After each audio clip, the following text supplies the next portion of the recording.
بہت ہی ادب کے ساتھ صدر مشاعرہ علی جناب طارق انور صاحب سے بھی التماس کر رہا ہوں بہت ادب کے ساتھ کہ موصوف تشریف لائیں۔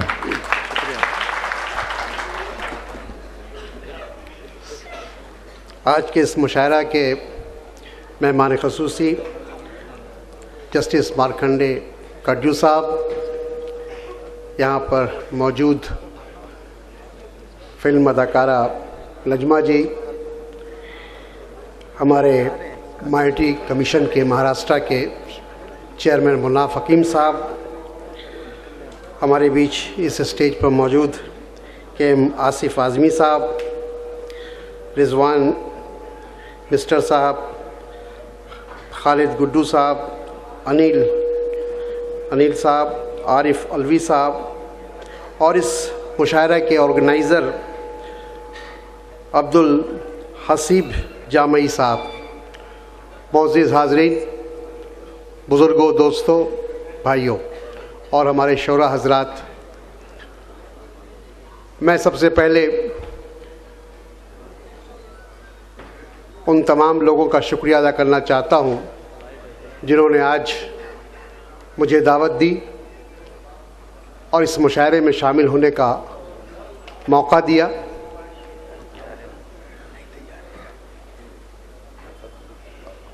مشاعرہ کہیں بھی ہوتا ہے، کہیں سے بھی مجھے دعوت ملتی ہے تو میں کوشش کرتا ہوں کہ وہاں ضرور پہنچوں، اور اس کی وجہ ہے ایک تو اردو زبان سے لگاؤ،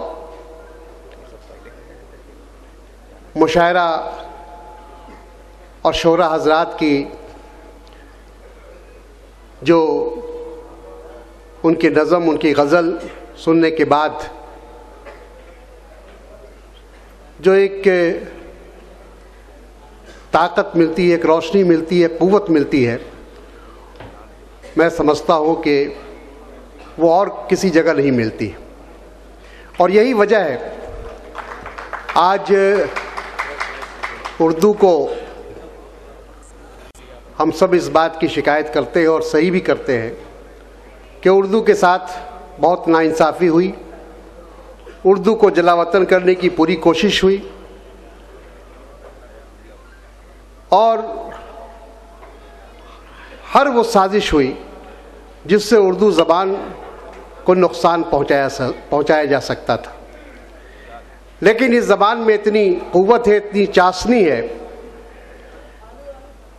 کہ لاکھ کوششوں کے باوجود بھی آج اردو زندہ ہی نہیں بلکہ پروان چڑھ رہی ہے۔ آج ہندوستان کے کئی ریاستوں میں اردو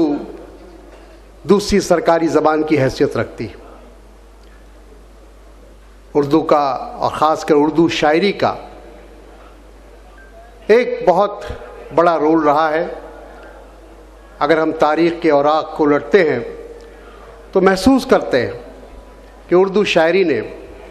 اس ملک کی، چاہے وہ جنگ آزادی کی لڑائی ہو یا اس ملک میں قومی یکجہتی کا سوال ہو، اس ملک کی تعمیر کا سوال ہو، اس ملک میں گنگا جمنی تہذیب کو آگے بڑھانے کا پرشن ہو، سوال ہو، اس سب میں اردو کا کنٹریبیوشن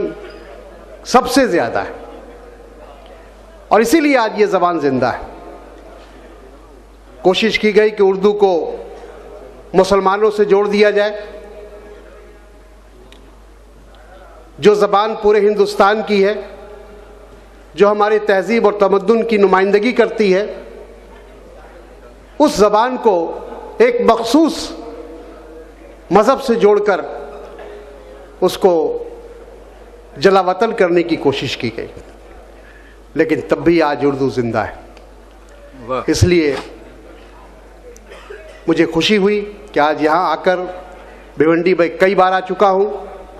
اور آج پھر جب مجھے دعوت ملی تو مجھے بہت خوشی ہوئی۔ میں نے